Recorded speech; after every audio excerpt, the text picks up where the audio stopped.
November of 1814 arrived in Northumberland not as a season, but as a verdict, and Greyvane Hall received it with the resignation of a house long accustomed to such pronouncements. The cold came first in the stones, those great grey slabs of northern gritstone that formed the hall's broad facade, pressing through the mortar in thin white lines as though the frost itself were writing its name across the walls, claiming the place before winter had properly declared itself. Ivy, grown too wild over long years of inattention, clung to the eastern wing in ropes as thick as a man's wrist, its leaves already blackened at the edges, the tendrils curling inward, like fingers reluctant to release what they had spent so many seasons grasping. The windows along the upper gallery reflected nothing so cheerful as sky. They gave back only cloud, great rolling masses of pewter and ash that moved with slow purpose over the moors, as though the landscape were drawing a shroud over itself in preparation for a long and dreamless sleep. It was to this house on a Tuesday afternoon, when the light had already begun to fail before 3 o'clock, that Miss Harriet Voss arrived. She was 24 years of age, plain in the way that sensible women sometimes are, not homely, but unadorned, her features arranged in an expression of composed attention rather than prettiness, her brown travelling cloak darkened at the hem where the carriage step had met a puddle on the post road outside Alnwick. She carried a single trunk, a leather satchel worn soft at the clasp, and the kind of quiet self-possession that belongs to those who have learned early that no one is coming to manage their difficulties on their behalf. She had come, by arrangement made through a solicitor's letter 3 weeks prior, to serve as paid companion to Lady Meredith Calder, the Duke's aunt, who was bedridden on the first floor with an ailment the household spoke of in lowered voices, as though naming it might encourage it further. The housekeeper, Mrs. Pruett, a woman of considerable girth and greater discretion, met Harriet at the servants' entrance, for there had apparently been no instruction given for the front doors to be opened, and led her through a passage that smelled of damp wool and tallow candles into a narrow hall hung with portraits whose frames had grown furred with dust at the upper corners. It was here, waiting while Mrs. Pruett searched her ring for the correct key to the linen cupboard, that Harriet noticed a portrait hanging some few inches lower on its left side than its right, the cord having slipped or the hook having shifted at some point in the recent past. Without particular thought, without seeking permission or even remarking upon it, she reached up and set the frame straight, tilting it gently until the gilt edge ran true with the wainscoting below. Mrs. Pruett turned back, observed what had been done, and said nothing, though something shifted very slightly in her expression. Not warmth exactly, but the earliest intimation of it, the way a coal glows red at its edge before the flame properly catches. She showed Harriet the room that had been prepared, small, north-facing, adequate, and explained the terms of the household with the brisk economy of a woman who had explained them many times before. Lady Meredith took her meals early and her company in the afternoons. The upper floors were private. The library was not for staff. And His Grace. Here Mrs. Pruett's voice dropped a register, as though the Duke were a weather system to be discussed with appropriate caution. His Grace does not receive companions at table. It was spoken without apology, as simple fact, and Harriet received it as such, nodding once in acknowledgment. She had not come to Greyvane Hall for society. She had come for the small income the position afforded, and for the practical shelter of a roof over a difficult winter. The Duke's dining arrangements were no concern of hers, or so she had every rational intention of believing. She saw him only briefly, and entirely by accident, in those first grey minutes before Mrs. Pruett led her inside. He was crossing the far end of the colonnade that joined the east wing to the main body of the hall, a tall figure in a dark coat, moving with the unhurried purpose of a man on his own ground, quite unaware of or quite indifferent to the carriage on the drive and the young woman standing beside it. He did not look toward her. He turned at the colonnade's end and disappeared through a doorway, and the cold closed behind him, as though he had never been there at all. Harriet picked up her satchel and followed Mrs. Pruett inside, and the great door of Greyvane Hall shut with a sound like a book being firmly closed. The afternoon light arrived late to Greyvane Hall, as though reluctant to commit itself to so austere a house, and when it came at last it entered the withdrawing room in pale oblique slants that fell across Lady Meredith Calder's escritoire without warmth, illuminating only the dust that drifted, unhurried and indifferent, above the correspondence her ladyship could no longer manage alone. She had not said as much directly. Lady Meredith was not a woman who said difficult things directly. She said them sidelong in the manner of a person who has long since learned that requests are more reliably granted when they are not quite recognized as such. She had mentioned, quite as an aside, that her eyes troubled her in low light. She had wondered, still quite casually, whether Harriet possessed a clear, reading voice. She had then set down upon the desk a small stack of letters, sealed and unsealed both, and turned her attention to the window, with the expression of a woman who expected nothing in particular. Harriet Voss, who was not without perception, understood. She drew her chair closer to the escritoire, smoothed her skirts, and took up the first envelope. The morning's letters from the estate agent in Morpeth were straightforward enough, matters of drainage and a disputed wall, and she read them in the measured, unhurried cadence she had cultivated during 3 years of service, the voice of a woman, present, but appropriately invisible. Lady Meredith listened with her eyes still turned toward the frost-hazed glass, and made small sounds of acknowledgment. The fire in the grate spoke more than either of them, settling and shifting, casting amber shapes that moved across the Turkey carpet and retreated again, as though uncertain of their welcome. It was the 4th letter that altered things. It bore the seal of a firm in London whose name Harriet did not recognise, and it had been placed among Lady Meredith's correspondence, she would later suppose, by some confusion of the footman who had sorted the morning post, for the direction was plain enough, written in a clerk's neat, unemotional hand. His Grace the Duke of Greyvane, and not her ladyship at all. Harriet paused.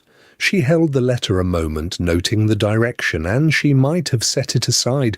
Without remark had Lady Meredith not spoken, just then, from across the room.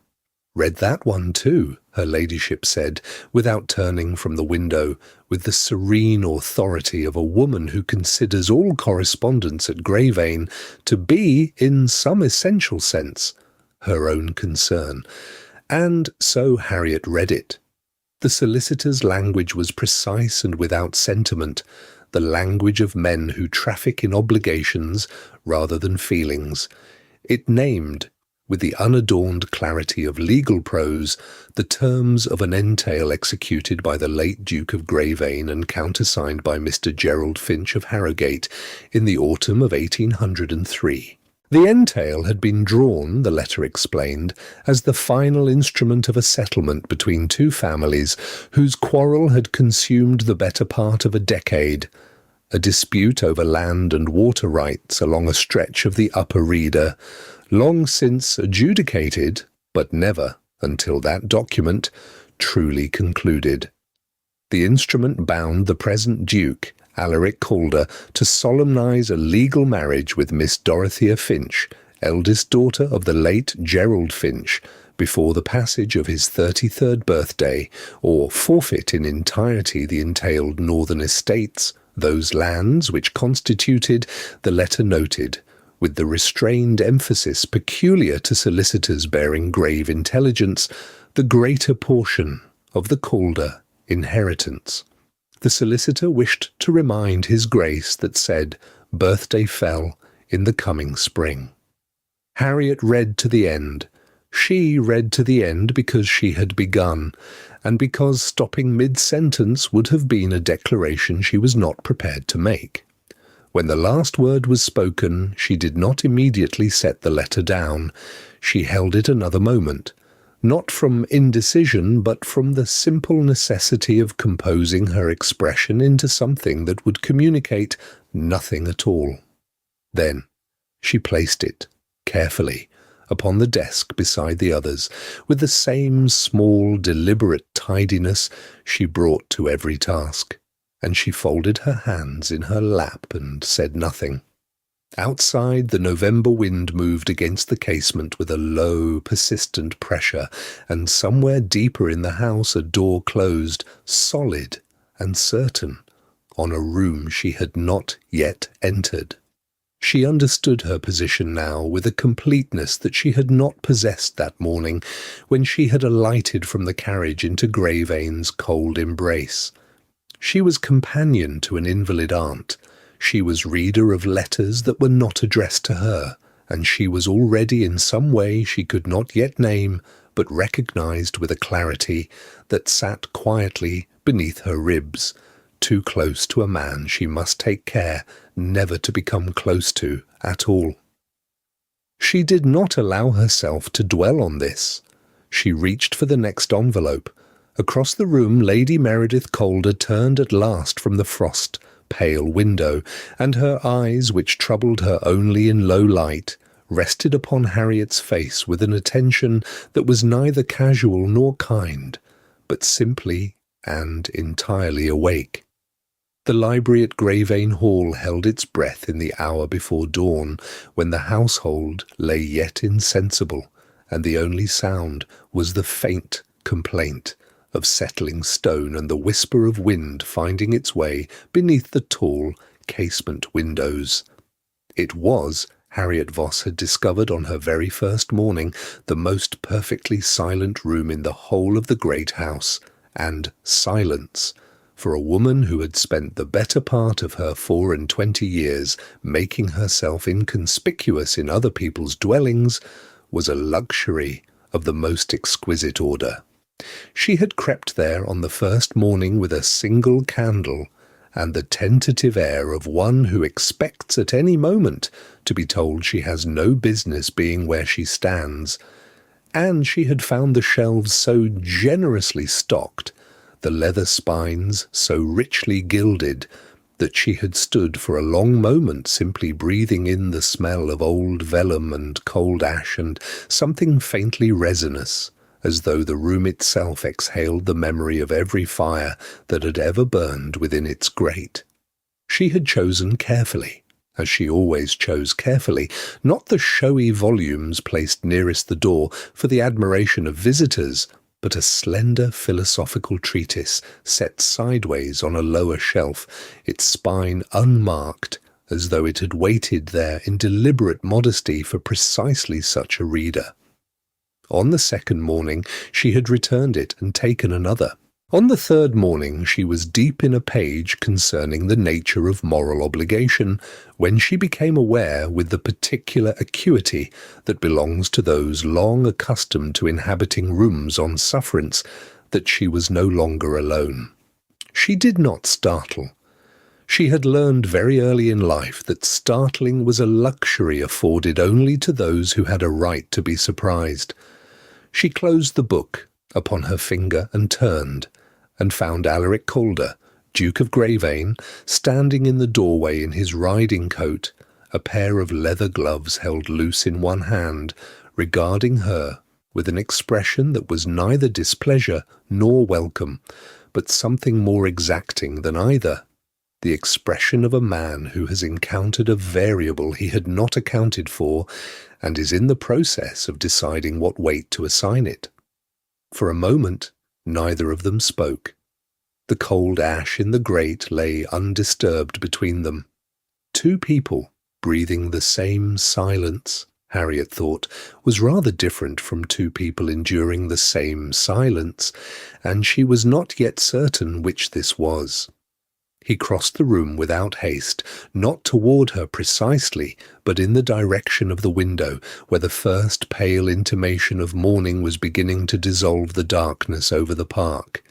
He looked out for a moment, then turned and said, in a voice that carried the same quality as his gaze, precise, unhurried, committing to nothing, "What are you reading?" It was not a challenge. It was not quite a question in the ordinary social sense. It was, Harriet understood, an assessment, and she had been assessed often enough to recognize the difference between curiosity and the taking of a measure. She told him plainly. A treatise on moral obligation by a Scottish divine, she said, one whose name she suspected he would recognize, though the volume had been shelved as though it were not worth the recognizing. He was still for a moment, then he asked, again, with that same careful precision as though he were selecting the exact instrument for a particular task, whether she found the author persuasive. She considered the question honestly, which was the only way she knew to consider things, and said that she found him rigorous but not always generous, that he accounted admirably for what we owe to reason and very little for what we owe to feeling, and that she suspected the omission was not accidental, but reflected a discomfort with anything that could not be weighed. There was a silence after this that had a different quality to the silences that had preceded it. He looked at her, not past her, not through her, but at her with the full and unsettling attention of a man unaccustomed to being answered without flattery or evasion. She did not look away, not from any impulse of defiance, but simply because she had said nothing she did not mean, and she had learned that one does not apologize for meaning what one says. He said nothing for a long moment. Then he nodded once, a small and precise acknowledgment, and asked if she intended to return the volume to its unworthy shelf when she had finished, or whether she thought it deserved better placement. It was, she would reflect afterward, a very small thing, the merest question about the arrangement of books. But Greyvane Hall seemed to exhale around them as he asked it, the cold room settling into a new and slightly altered quiet, and Harriet Voss held the treatise a little more carefully in her hands, as though she had just understood that she was not, perhaps, the only variable in the room that had been assigned an unexpected weight. The carriages came on a Wednesday, two of them, their wheels cutting fresh channels through the frost-hardened gravel of Greyvane's long approach as though the house itself were being claimed by degrees. Harriet Voss stood at the upper corridor window and counted the trunks as the footman handed them down. 7, 8, 9, a quantity that spoke not of a fortnight's visit, but of a campaign, methodically provisioned. The elder of the two women who descended first was Mrs. Finch, a narrow-shouldered figure of perhaps 50 years, whose gaze swept the facade of Greyvane Hall with the practised assessment of one valuing an estate she intended to enter by another name entirely. Behind her came Dorothea. Dorothea Finch was 22, fair in the manner of a portrait that has been competently executed without being especially felt, her complexion even, her carriage correct, her smile deployed with the ease of long practice. She was not cruel. Harriet understood that almost at once and held to it in the days that followed as a kind of private fairness, a ledger entry made in the young woman's favour. She was not cruel, she was simply careless in the way that those who have never needed to attend closely to others remain careless, not from malice, but from a long habit of being attended to themselves. She spoke across the housemaid, setting out the tea things as though the girl were part of the furniture. She addressed Lady Meredith's companion on the second morning as the reading girl, not unkindly, merely with the mild inaccuracy of someone who has not troubled to learn a name that did not seem to require learning. Harriet noted it, smoothed her expression, and poured the tea.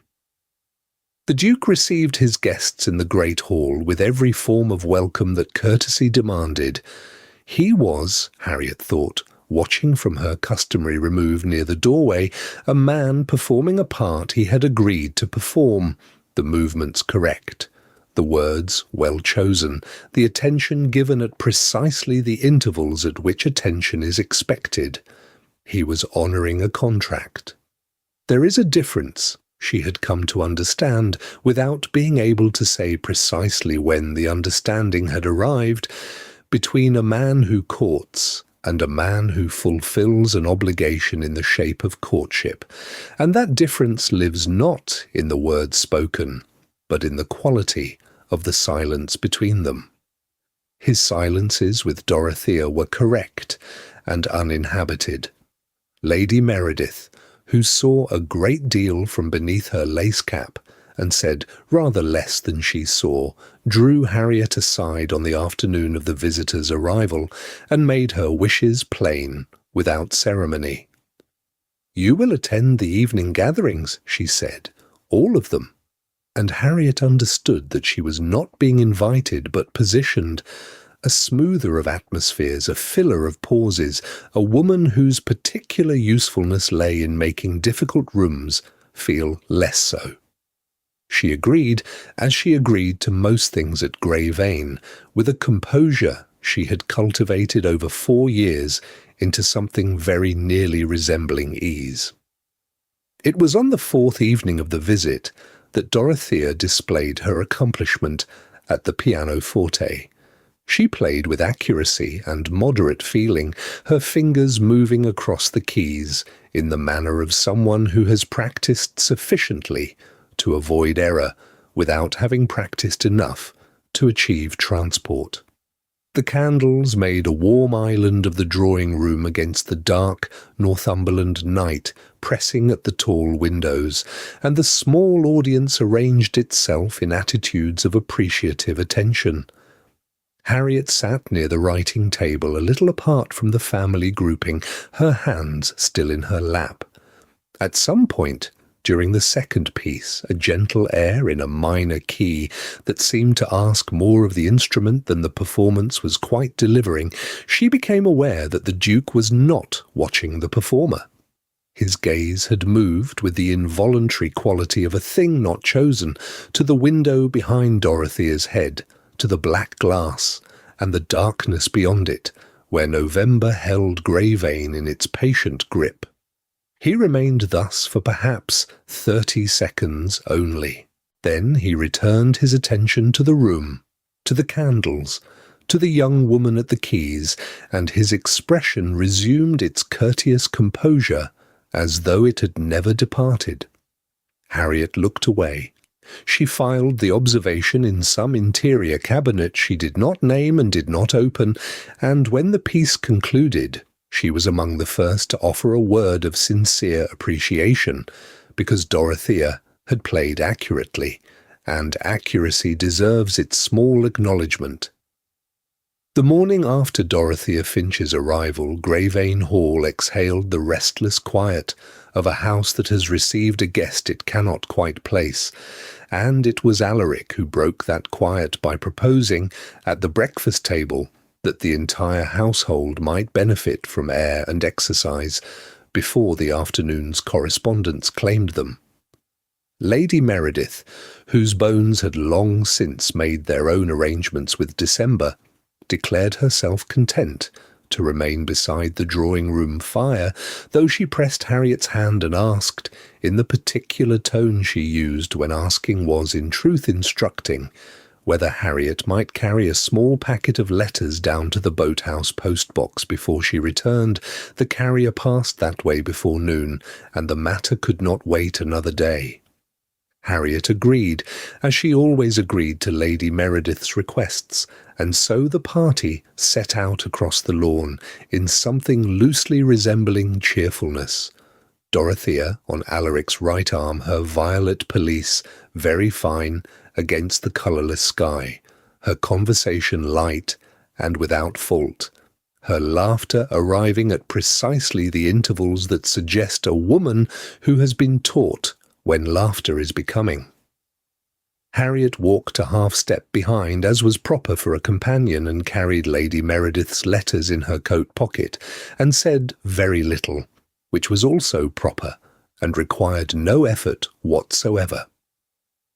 The path to the lake descended through a stand of larches whose bare branches held the light in thin silver lines, and beneath the snow the ground was hard as iron, and at the edge of the frozen lake the ice lay pale and still beneath its shallow covering of white, and when a breath of wind moved across it, there came from somewhere beneath the surface a low, careful sound, like a house settling in the night. Not a warning exactly, but a reminder that the cold had weight and intention and would not be hurried. It was there, at the lake's near margin, that Dorothea paused, pressed 2 gloved fingers to her temple with a delicate wince, and mentioned that she feared a headache had been threatening since morning, and would perhaps be wiser to return before it declared itself more fully.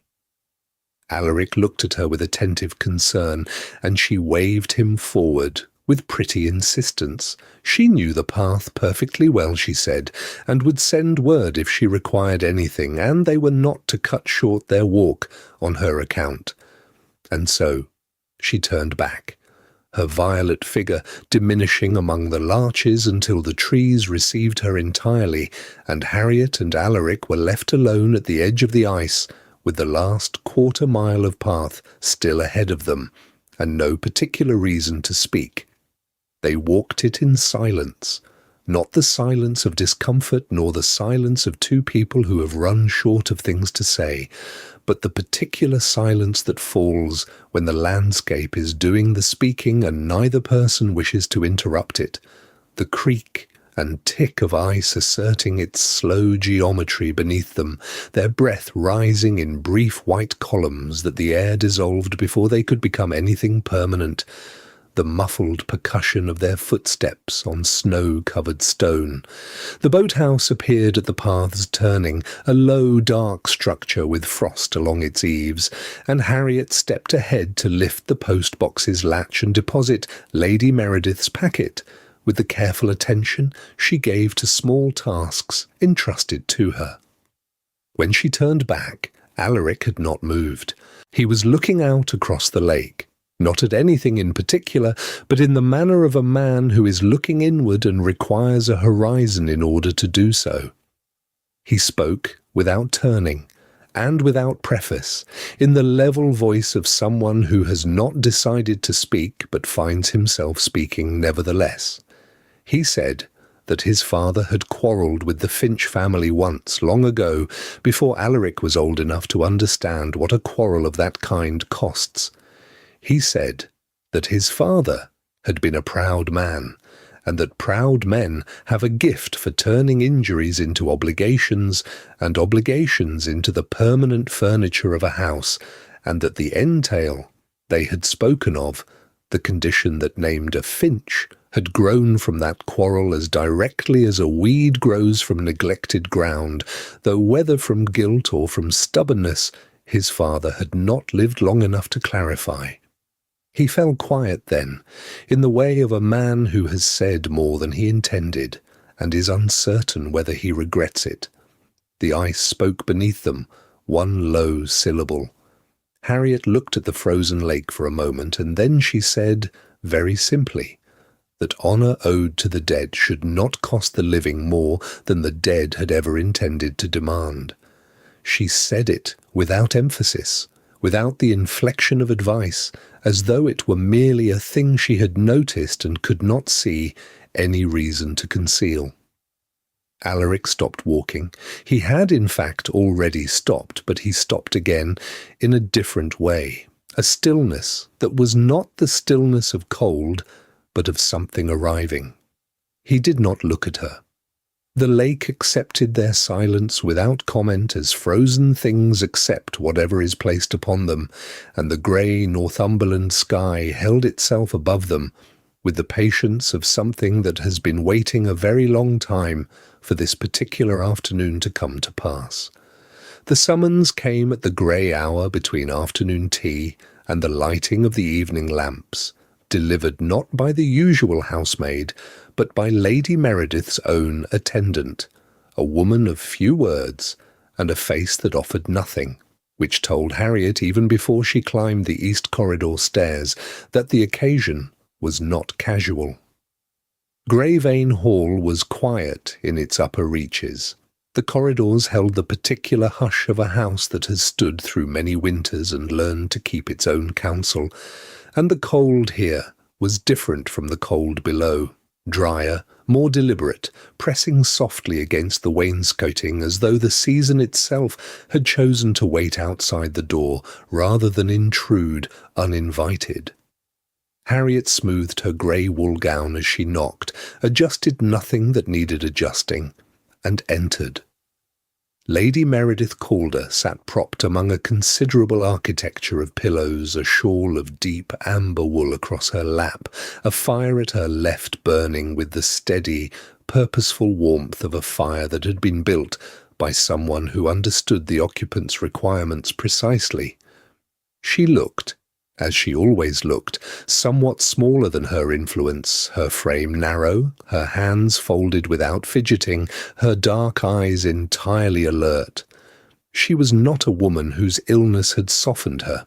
She was, rather, a woman who had economized everything, movement, speech, sentiment, so that what remained was without dilution. She did not gesture to a chair, but a chair had been placed at the correct angle and the correct distance, and Harriet sat in it. For a moment Lady Meredith said nothing, and Harriet did not fill the silence, having long since learned that there are silences which belong to the person who created them and are not improved by the addition of words.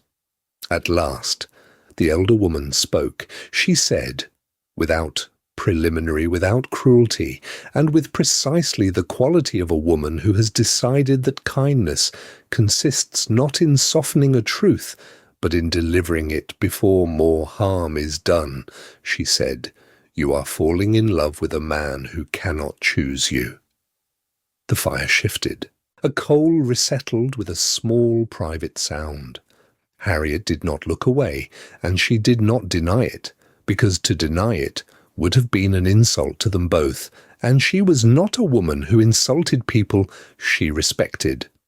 She said, steadily, that she was aware of it, that she had been aware of it for some time, that she was managing it as best she could, as one manages any situation that cannot be resolved but must be endured with dignity, and that when her engagement here concluded she would leave, and the distance would do what distance reliably does.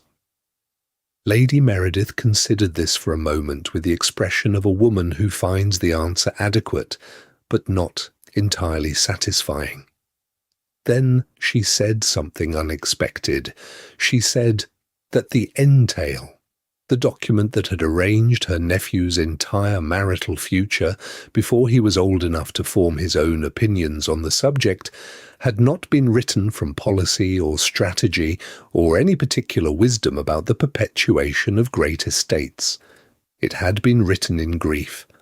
Alaric's father had been, in his later years, a man undone by a private quarrel with the Finch family that had begun, as such quarrels often begin, in a moment of pride, and had hardened, as such quarrels often harden, into something neither party could recall the origins of with any accuracy. The feud had been personal and petty, Lady Meredith said, and by the end of his life, the late Duke had known it to be both. He had not undone it. He had lacked, perhaps, the particular courage required to undo one's own entrenched foolishness, or perhaps he had simply run out of time, and the document had stood after him the way such documents stand, not because they are wise, but because no one has yet applied the force required to move them. She had no legal power herself, Lady Meredith continued, setting the matter plainly before Harriet without apology for the limitation. The entail was not hers to dissolve, and she had no instrument by which to attempt it. However, she paused, in the manner of a woman who has saved the significant word for the appropriate moment. However, she had a solicitor she trusted, had trusted for 30 years, a man of genuine scruple and considerable ingenuity in the interpretation of inherited instruments, and she had written to him. The letter had gone out 3 days prior. She did not promise outcomes. She was far too precise a woman to promise what she could not guarantee.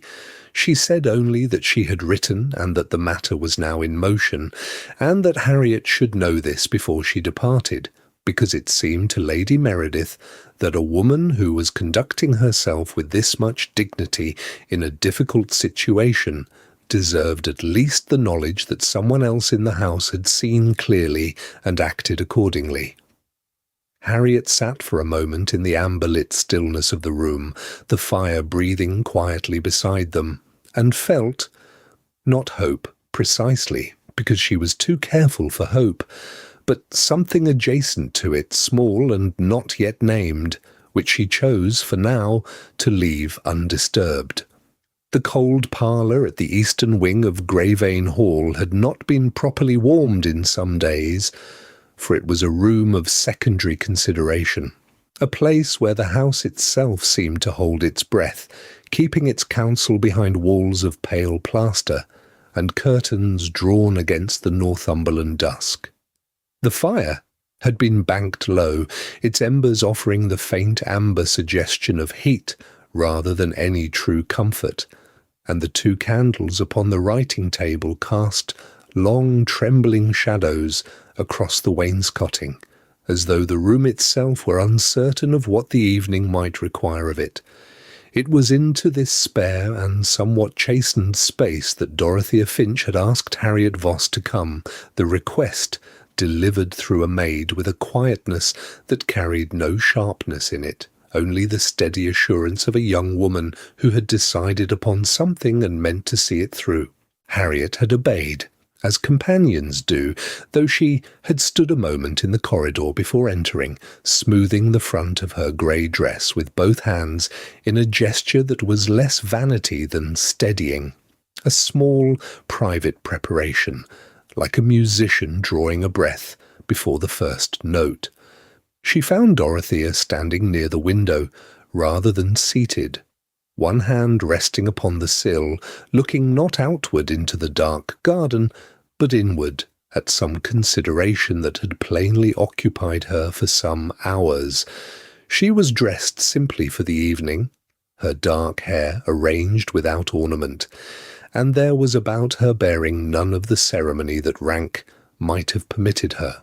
She looked, in truth, like a woman who had resolved to lay ceremony aside as one lays aside a heavy cloak upon entering a warm room, except that this room was not warm at all. She did not begin with pleasantries. She was not unkind, but she was direct, and directness in that age was itself a form of respect. "Miss Voss," she said, turning from the window, "I should like to ask you something, and I hope you will believe that I ask it without malice and without any intention of causing you harm. I have been watching, not from suspicion, for I am not by nature a suspicious person, but because I find I cannot help noticing things, and what I have noticed these past several days has required me to think rather carefully about my own position." Harriet said nothing, but she did not look away. Dorothea continued, her voice carrying the particular steadiness of someone who has rehearsed a difficult speech until it no longer frightens her. "Do you love him?" she asked. The fire shifted, releasing a small shower of sparks that died before they reached the hearthstone. Outside, the wind moved against the glass with a sound like a whispered confidence. Harriet felt the question settle over her, as a fall of snow settles, quietly, and with a weight one does not appreciate until it has fully landed. "I respect him," she said at last, measuring each word as one measures a scarce and valuable thing. "I admire him. He is a man of more genuine feeling than he permits the world to observe, and I have been grateful to serve in this household. But I would not act upon anything beyond what is proper to my position. I have not done so, and I would not." Dorothea regarded her for a long moment, not with triumph and not with pity, but with the careful attention of someone confirming a conclusion they had already, reluctantly, reached. "I believe you," she said, simply. "That is the difficulty, you see. A woman I could not believe would be easier to dismiss." She moved away from the window and stood nearer the fire, though she did not extend her hands to its meagre warmth. "He walked to the frozen lake with you 2 afternoons past and came back quieter than he left," she said. "A man does not return quieter from a conversation that has given him nothing. I am not a foolish woman, Miss Voss, and I do not intend to spend the remainder of my life pretending to be one." The candles held steady for a moment as if listening. "I do not wish to marry a man whose silence on returning from a frozen lake belongs to someone else," Dorothea said, and there was no bitterness in it, only a kind of clear-eyed sorrow, the grief of a sensible person relinquishing something that had never, perhaps, truly been hers. "That is all I wish to say," she said.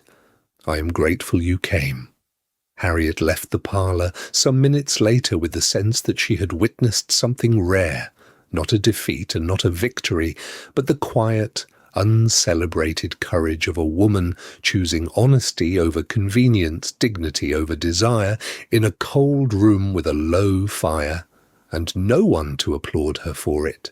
The letter arrived on a Tuesday, carried up from the village by the same boy who brought the coal merchant's tallies, and Greyvane Hall received it, with the quiet gravity of a house that has learned to read the weight of correspondence before the seal is broken.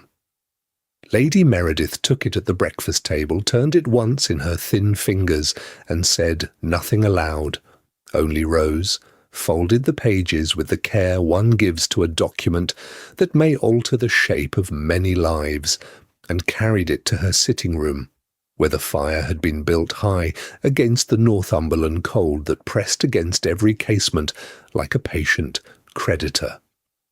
The solicitor had been thorough, as solicitors of long standing invariably are, and his reply ran to 4 closely written pages.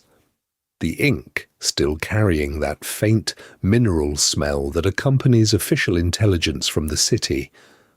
The substance of it, reduced to its plainest form, was this: the entail, as originally drawn in 1791 by Alaric's grandfather and amended once in 1803, contained within its 3rd codicil a dissolution clause of narrow but genuine application. Should both families, the Calders of Greyvane and the Finches of their Shropshire estate, formally and jointly relinquish the settlement through a recorded instrument lodged with the Court of Chancery, the obligation between them would cease to exist in law as cleanly as if it had never been written. It was possible. It was legal. It was, the solicitor noted in his measured way, not without precedent. What it required, however, was the willing consent of the Finch family. Dorothea herself or her mother must sign her name to a document acknowledging that the arrangement was dissolved, and in doing so, she would absorb, in the full view of every drawing-room that mattered to them, the particular embarrassment of a young woman released from a betrothal she had not chosen to leave. Society would not ask why. Society rarely asked why. It would only note, as it always noted, that Dorothea Finch had been set aside, and the whisper of that notation would follow her into every ballroom and morning call for seasons to come, until some other scandal mercifully displaced it. Lady Meredith brought the letter to Alaric that same afternoon in the small study where he reviewed the estate accounts, and she placed it before him, on the desk, with the gentle deliberateness of a woman who has spent many decades choosing her moments. He read it twice. The coal smoke smell of the room, the scratch of sleet against the window, the distant creak of a door somewhere in the upper corridor. All of these continued unchanged while he read, as though the world had not noticed that something consequential was being considered within it. When he set the pages down, he was quiet for a long moment, and then he said, in a voice that held neither bitterness nor self-pity, but only the considered resolution of a man who has thought carefully about what honour costs, that he would not ask it of them. He would not go to Mrs. Finch or to Dorothea and lay before them the instrument that would require one of them to sign away her dignity for his convenience. It was too much to demand of any woman, he said, too much to ask of a family that had done nothing wrong, that had entered the arrangement in good faith, that had brought Dorothea north in good faith, that had conducted themselves throughout with perfect propriety. He would not purchase his own liberty at such a price. Lady Meredith did not argue. She had not expected that she would need to. She folded the letter and took it away, and the study resumed its quiet commerce with ledgers and weather. Harriet knew nothing of any of this. She had not been near the study. She had not been in Lady Meredith's sitting room. The letter had passed through the house in rooms she did not enter, and the conversation had taken place in an hour, when she was in the long gallery with her mending, listening to the wind work at the north-facing shutters. And yet she was aware, in that particular way that long attentiveness produces, that something in the texture of the house had shifted. Alaric was at breakfast that morning, seated at the table present, speaking of ordinary things with an ordinary courtesy, and not at the colonnade where he had lately formed the habit of walking alone in the earliest grey of the morning, his breath clouding in the cold, his expression turned inward towards something she had not permitted herself to name. The colonnade had been empty at dawn. She had noticed without meaning to. She had looked, and it had been empty, and she had carried that small fact quietly through the day without examining it too closely, the way one carries a letter one is not yet prepared to open. That evening, as the household assembled in the entrance hall before dinner, in the loose, preparatory way of country houses in winter, Alaric crossed to where Harriet stood near the window and asked, in a voice quite audible to anyone present, whether she would do him the honour of walking with him after supper along the south gallery where the portraits were, if she did not find it too cold. It was a formal request. It was made before the household. Mrs. Finch, arranging her shawl near the fireplace, heard it. Dorothea, descending the stair, heard it. The request was small, and it was visible, and Harriet, meeting his eyes for only a moment before she answered yes, understood that it had been intended to be both. The walk had been intended as a formal thing, a circuit of the south lawn, 2 figures at a proper distance, conversation kept to the mild and the unremarkable, and yet they walked past the south lawn without either of them remarking upon it, and then past the kitchen court wall, and then through the iron gate that opened onto the walled kitchen garden, and neither spoke of turning back. December had stripped the garden to its bare grammar. The espaliered fruit trees that in summer pressed their laden arms flat against the old brick now stood reduced to black wire. each branch precise and patient against the pale stone, as though the garden had resolved itself into a diagram of what it would one day be again. The smell of the earth was clean and very cold, not the cold of neglect, but the cold of things properly resting, of life held carefully in suspension beneath a thin crust of frost that crunched faintly under their boots as they moved along the central path. The light came low and without warmth through the open gate behind them, throwing their shadows long and parallel across the ground, and it was that light, winter's most honest light, which flatters nothing and conceals nothing, that seemed to Harriet to have changed the quality of the air between them. Alaric Calder had not spoken since they had passed through the gate. He walked with his hands clasped behind him, and he looked at the espaliered branches, and then he looked at her, and when he looked at her, he did not look away. "I have been attempting," he said at last, his voice unhurried and entirely level, "to find the correct moment for some weeks. I have concluded there is no correct moment, and that waiting for one is simply a means of avoiding the thing itself." Harriet did not speak. The frost cracked quietly beneath her next step. "I am not going to ask anything of you," he continued. "I want you to understand that first before I say anything else, because I think the understanding of it matters. I am not going to ask anything, and I'm not going to suggest that circumstances are other than they are, or that I have any power to alter them at present, because I do not." He paused. One of the espalier wires had caught a single dried leaf, brown and curled, and it trembled very slightly in the cold air without releasing. "What I have come to understand, and I have tried, I should tell you, to understand it otherwise and have not succeeded, is what you are to me, not what you do, not what you bring to this house or to my mother's comfort or to any of the uses to which a companion is ordinarily put. What you are. I find I cannot be honest, which I have always tried to be, and say nothing of it, and so I am saying it now, in this garden where no one will hear it but you, and where I cannot deceive myself that I am merely being polite." The low light moved across his face as a cloud passed somewhere above them, and for a moment his expression was entirely unguarded, not ardent, not imploring, but simply present, the way a man looks when he has put down something heavy and does not yet know whether he will be asked to take it up again. "The entail stands," he said. "I will not act as though it does not. I may not be able to act on any of this at all.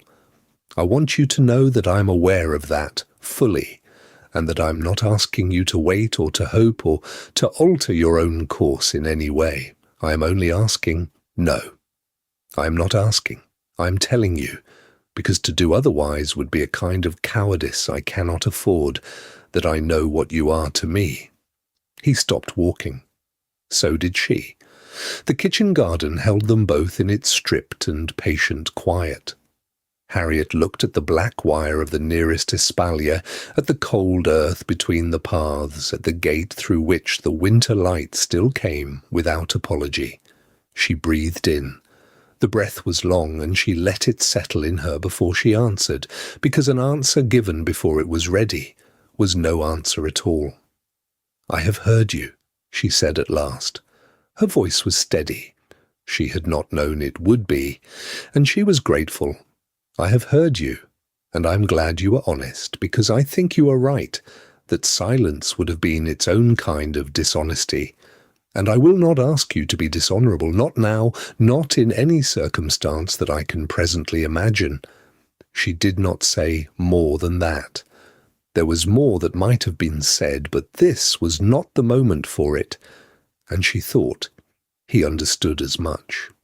He inclined his head, not a bow, not a formality, but the small gesture of a man who has been genuinely answered, and they stood together a moment longer in the walled garden, in the cold light and the smell of resting earth, before they turned, without discussion, and walked back toward the house. The morning after Lady Meredith had spoken so plainly, Greyvane Hall held itself in a particular stillness, the kind that precedes not a storm, but a careful reckoning, the way a house seems to draw breath before something irrevocable is said aloud within its walls. Mrs. Finch had risen early. Those who noted her movements remarked afterwards that she had taken her tea alone in the yellow sitting-room, had asked for paper, had written 2 short letters, and had then requested, with the quiet authority of a woman who has never once needed to raise her voice to be obeyed, that the Duke and Dorothea both attend her in the library before the noon hour. Harriet was not summoned. She kept to her room with a book she could not read, turning pages whose words dissolved before her eyes, listening to the particular silence of the corridor outside her door, with a heart she could not quite govern. Mrs. Finch was proud. This was not a small thing. Pride of this particular order, the kind built on careful reputation, on years of modest economy elevated by dignified bearing, on a daughter presented to the world as a worthy match for a duke, was not easily surrendered, and those who imagined it might be bent by circumstance, understood neither the woman nor the world she had navigated with such unyielding precision. And yet pride, in a woman of true intelligence, is never quite the same as vanity. Mrs. Finch had not spent the morning in wounded silence. She had spent it in thought. Dorothea had come to her the evening before, and what she had told her was not told with weeping, nor with heat, nor with any of the performances of injury that might have demanded a corresponding performance of maternal outrage. Dorothea had spoken with a steadiness that surprised even herself, and Mrs. Finch, listening, had seen in her daughter something she had perhaps always suspected, and never quite had occasion to admire so clearly, a kind of clear-eyed honesty that refused the comfort of self-deception. What Dorothea had observed between the Duke and Harriet Voss was not scandal, it was not conduct. It was something quieter and more damning than either, the simple, unmistakable evidence of 2 souls already turned toward one another, like 2 candles lit from the same flame, neither aware of the symmetry, both undeniable. Mrs. Finch understood. She had been young once, she had been observant always. When the 3 of them gathered in the library, Alaric standing near the window, Dorothea seated with her gloved hands folded, Mrs. Finch at the small writing desk as though she had chosen its position deliberately, which she had, the room did not feel combative. It felt, if anything, like the interior of a very careful negotiation between people who had all decided, independently and without consultation, to behave well. Mrs. Finch spoke first. She said that she would not permit her family to be the subject of pity, nor of gossip, nor of the particular cruelty of a betrothal dissolved under circumstances that reflected poorly upon her daughter's desirability. She said this without rancour, as a statement of plain fact. She then said that she was proposing, on behalf of herself and Dorothea, a private and mutual dissolution. No public announcement, no engagement notices quietly retracted in the papers, no whispered explanations offered to acquaintances at winter assemblies. A quiet end to an obligation that neither party, she observed with a precision that was almost kind, had chosen freely or worn without cost. Alaric listened with the stillness that was most natural to him in moments of wait. When she had finished, he did not argue, nor did he offer the flattering protests of a man who wishes to appear reluctant when he is not. He thanked her. He said, in the measured language of a man who has thought a very great deal about what he owes the people his circumstances have inconvenienced, that he wished to make a settlement from his own unentailed estate, a sum he named without hesitation, and which was, by any measure, generous, as recompense for the cooperation and discretion of the Finch family, and as acknowledgment that the arrangement had cost them something real. Mrs. Finch received this without expression for a moment, and then she inclined her head with the precise degree of acknowledgment that conveyed acceptance without gratitude, as between equals conducting a business matter with appropriate respect.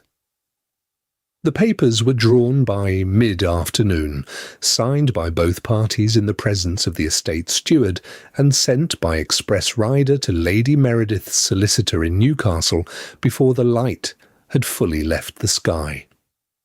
Dorothea and her mother took dinner in their rooms that evening. Alaric sat alone at the long table, and the house, Greyvane Hall, stone and cold and December, felt different by the time the last candle in the main corridor was trimmed and the staff retired. Not different in any way that could be pointed to or named, not louder, only less held, the way a room feels when a door that has been closed for a very long time is finally, quietly, set ajar. The candle on the window-sill had burned low enough that its flame trembled with each breath of cold air, finding passage through the old stone frame, and Harriet watched it from across the room with the particular attention one gives a thing that will soon be gone. Below the glass, the courtyard of Greyvane Hall lay silent beneath its mantle of December dark, the cobblestones glazed with frost that caught no light, the bare branches of the copper beech standing motionless as if the whole estate had agreed, without consultation, to hold its breath. The smell of tallow drifted gently through the bedchamber, mingling with the cold mineral scent of the stone walls themselves, a smell she had come to know as the smell of this house, of these 4 months, of a chapter of her life that was drawing with the quiet inevitability of a page turning toward its close.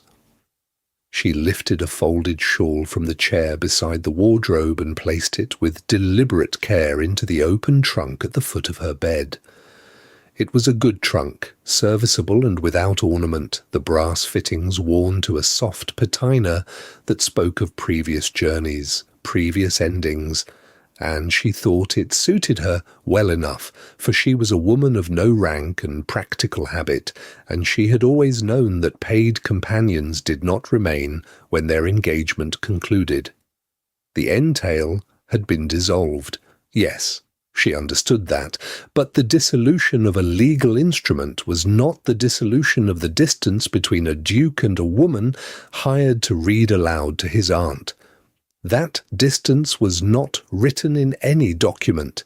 It was written in the very arrangement of rooms, in the way footmen addressed her with a courtesy that was none the less careful, in the way she herself had been careful, always, never to stand too near a window when he was in the garden below, never to let her eyes linger past the moment civility permitted.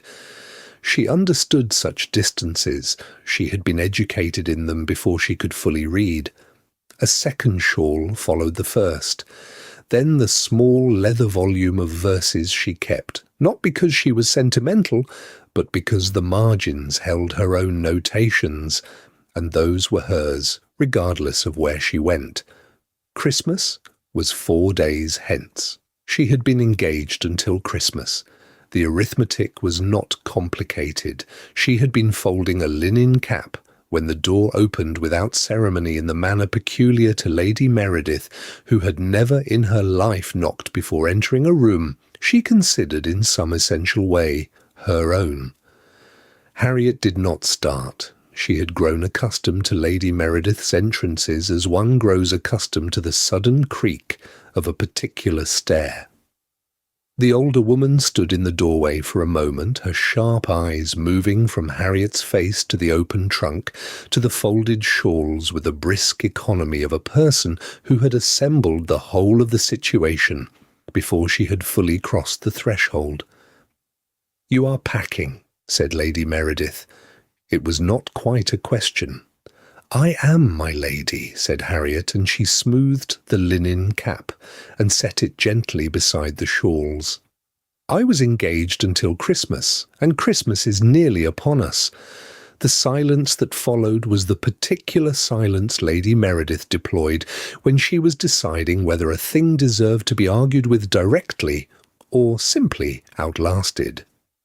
The candle flame steadied briefly, as though the cold had relented for a single moment, and then resumed its trembling. The frost on the courtyard below held its patient stillness. Harriet kept her hands at the trunk's edge and did not look up, because she knew her own face too well, and she knew that certain things, once visible, cannot be made invisible again. And she had never been a woman who wished to be read like an open letter left upon a table. She had her pride, not the pride of rank, for she had none, but the quieter pride of a person who has always met the world with clear eyes and has never once permitted herself to want what she did not believe she was permitted to want. Lady Meredith drew a breath that contained within it a small, exasperated sound, the sound of a woman confronting a species of stubbornness she had encountered only once before in all her considerable years. "You are," said Lady Meredith at last, "the most obstinate, sensible creature I have ever employed." The candle flame wavered once more, and Harriet looked down at her hands and said nothing, and the courtyard below remained perfectly, completely still. The outer courtyard of Greyvane Hall held its breath in the last hour before sunrise, the flagstones glazed with a thin frost that caught what little moonlight remained and scattered it in pale, indifferent shards across the ground. Harriet Voss stood near the iron gate with her travelling trunk set beside her and her dark cloak drawn close, her breath rising in small, steady clouds that dissolved almost before they had formed, as if the cold were quietly absorbing every proof that she had ever been present at all. She had ordered the hired coach for 6:30, and it was not yet 6, and so she waited in the manner she had always waited for difficult things, still, composed, and without expectation that the waiting would be made easier by any intervention of her own wishing. The house behind her was nearly dark. A single lamp burned in the upper corridor, casting a long amber thread through one tall window, and the stone walls of Greyvane rose above her with the particular dignity of very old things that have outlasted many departures and do not trouble themselves to mourn any single one. She had said her farewells to the housekeeper the evening before. She had left a brief note of thanks addressed to the Duke, folded and sealed, and placed upon the hall table where it could not be overlooked. She had done everything that could be done with courtesy, and now there was nothing left to do but go, and so she was going. She did not hear him cross the courtyard. The frost was soft enough that his boots made almost no sound upon it, and she became aware of his presence only when he stepped to her left and stopped there, standing as she stood, facing the gate, not speaking. He wore no hat and had not troubled with a proper greatcoat, only the dark wool coat he had worn at dinner the night before, and his breath also rose and dissolved in the cold. He did not look at her. She did not look at him. For a considerable time, perhaps 2 minutes, perhaps rather more, they stood together in this manner, as though they had agreed upon it in advance, which they had not, and the silence between them was not uncomfortable, but had instead the quality of something being carefully assembled before it could be offered. When he spoke at last, his voice was quiet and unhurried, shaped by the cold into something even more precise than his usual register. He asked if she remembered what she had said at the frozen lake, about honour owed to the dead. She said that she remembered. He said that he had been thinking about it since, thinking, he amended, with rather more attention than he had given most things in a considerable while, and that he had arrived at a conclusion he could not in good conscience set aside, simply because arriving at it required him to speak plainly about matters he had previously preferred to leave unspoken. He paused. She did not prompt him. He said that honour owed to the dead ought not to exceed what the dead intended, and that honour owed to the living was a separate matter entirely, and one that had been, in his case, rather neglected. He said that he owed it to himself, and perhaps, if she would allow him to say so, to her, to ask directly and without ornament what he wished to ask. He turned then and looked at her, and she turned and looked at him, and his face in the pale pre-dawn light was very serious, and not at all that of a man delivering a prepared speech. He said that what he valued in her was specific. He named it, the quality of her thinking, which was honest without being unkind, the way she had spoken to his grandmother with neither deference nor condescension, the manner in which she had stood at the frozen lake and said a true thing quietly, without apparent awareness that it was also a courageous thing. He said he had not expected to value any of those qualities so much as he found he did. He said he would like, if she were willing, to keep them, which was to say, if she were willing, to keep her as his wife at Greyvane in whatever proportion of cold and lamplight and difficult silence the north of England saw fit to offer them. The gate did not open. The coach had not yet arrived. Harriet looked at him for a moment longer, and something in her expression shifted, not dramatically, but in the way that a room shifts when someone opens a curtain and the morning comes in, and she said, quietly, that she was willing, and that she had perhaps been willing for some time, though she had not thought it her place to say so. He exhaled a long, slow breath that the cold took and dispersed, and he offered her his arm, and she took it, and together they turned back toward the warmth of the house. In the weeks that followed the betrothal, Greyvane Hall did not transform itself all at once, for old houses seldom do. They wake slowly, room by room, as though testing the warmth before they commit to it entirely. The first change one noticed was not grand or ceremonial. It was simply that the front door began to open more often than it closed. Footmen carried in parcels of correspondence. Neighbours left cards upon the silver tray in the entrance hall, and the winter light that pressed itself through the long corridor windows no longer seemed to fall upon cold stone alone, but upon movement, upon life. The corridor breathed again, in the particular way of corridors that have been silent too long and find at last that silence is no longer required of them.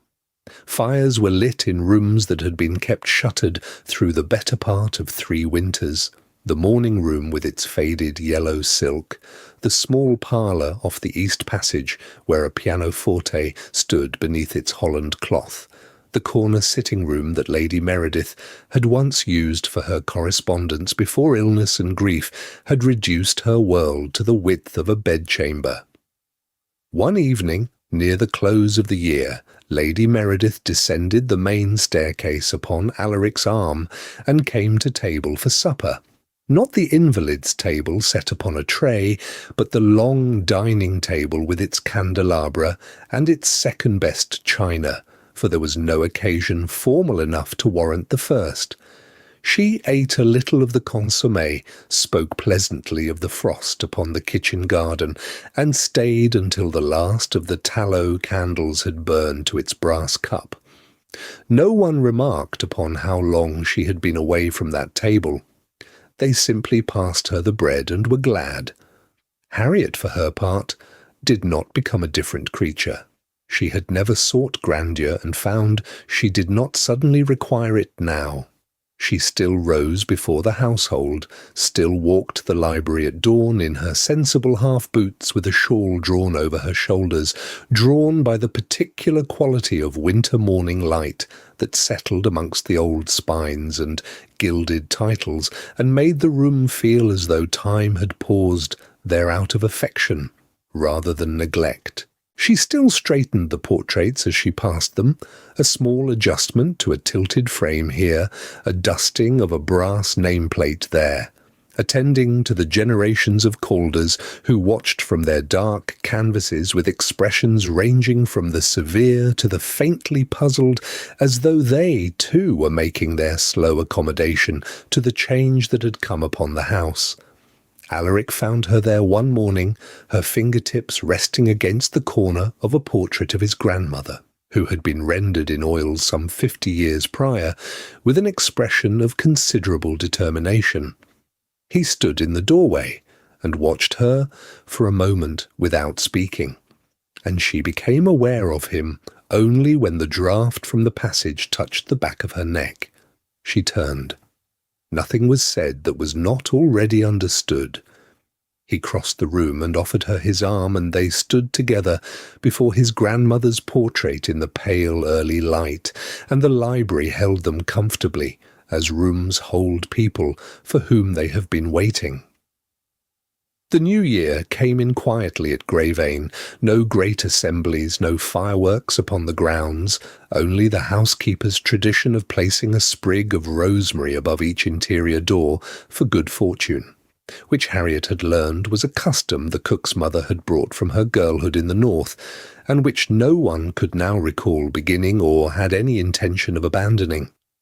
The estate itself seemed to exhale in those days, to settle a fraction deeper into the frozen earth of Northumberland, as though it had been holding itself against some anticipated blow that had, in the end, declined to fall. Greyvane.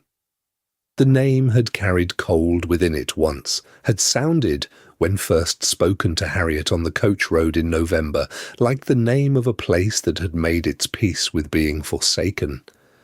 It did not sound that way now.